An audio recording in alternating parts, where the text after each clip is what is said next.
अल्हम्दुलिल्लाहि वहदा वस्सलातु वस्सलामु अला मन ला नबिय्य बअदा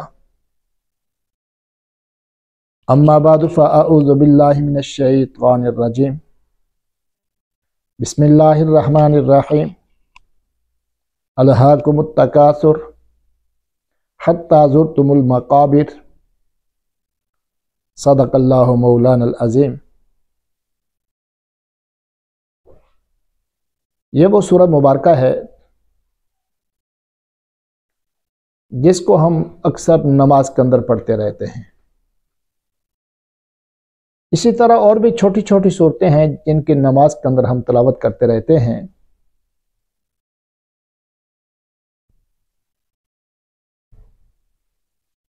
इसको जिक्र करने का मकसद, इस पर बात करने का मकसद ये है कि जब हम नमाज पढ़ें तो इसका मफहूम हमारे दिमाग के अंदर मौजूद हो। नमाज के अंदर तिलावत करें या सुने, या खुद जब हम इसकी तिलावत करें तो अगर मफहूम को जहन के अंदर रख करके तिलावत करेंगे और सुनेंगे तो उसका फायदा कुछ और ही होगा। यह सूरह मुबारक हमें यह बता रही है कि तुम्हारे आने का मकसद क्या है। क्या दौलत कमाना तुम्हारा मकसद है? क्या माल समेट लेना तुम्हारा मकसद है? क्या दुनिया का कोई ओहदा संभाल लेना तुम्हारा मकसद है? बड़ी बड़ी बिल्डिंगें बना लेना तुम्हारा मकसद है? यह सूरत हमसे मुखातब होकर के कह रही है कि यह चीजें तो तबाही और बर्बादी वाली। अनकरीब तुम्हें इसका पता चल जाएगा कि तुम तबाही के किस दहाने पर पहुंच चुके हो। देखिए, अल्लाह रब्बुल इज़्ज़त ने हमें वजूद बख्शा। वजूद बख्शने के साथ साथ अल्लाह रब्बुल इज़्ज़त ने हमारी तख्लीक का मकसद भी बता दिया, और वो क्या है? वमा खलक़तुल जिन्ना वल इंसा इल्ला लियअबुदून, कि तुम्हारी तख्लीक का मकसद, तुम्हारी पैदाइश का मकसद ये बड़े बड़े दुनियावी मनासिब हासिल करना नहीं, बड़ी बड़ी बिल्डिंगें बना लेना नहीं, बहुत ज्यादा जायदादें इकट्ठी कर लेना नहीं। ये चीजें तो तुम्हें आखिरत से गाफिल कर रही हैं और ये तुम्हारी बर्बादी का बायस हैं, और तुम इस हालत के अंदर गफलत की इस इंतहा को पहुंच चुके हो कि जब तक तुम कब्र के अंदर नहीं जाते उस वक्त तक तुम्हें होश आने वाला नहीं है। इसलिए बेहतर यह है कि तुम होश का नाखल लो,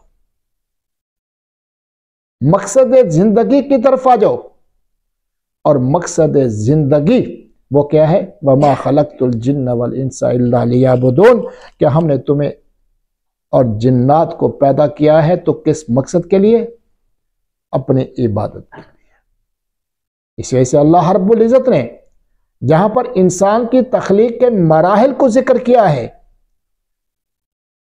उससे पहले अल्लाह रब्बुल इज़्ज़त ने क्या फरमाया?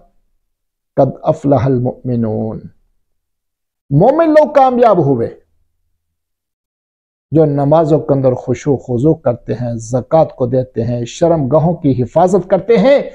ये कामयाब लोग हैं, ना कि वो कामयाब लोग जिस चीज को लोगों ने खुद कामयाबी का मेयार बना लिया, मकसद बना लिया।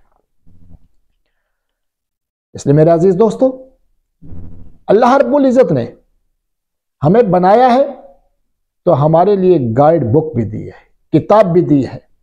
जिस तरह दुनिया की कोई फैक्ट्री कारखाना जब किसी मशीन की ईजाद करता है तो उस मशीन को चलाने के लिए एक बुक भी तैयार करता है जिसको गाइड बुक कह दिया जाता है, कि अगर इसके अंदर खराबी हो जाए तो उसको दुरुस्त कैसे करना है।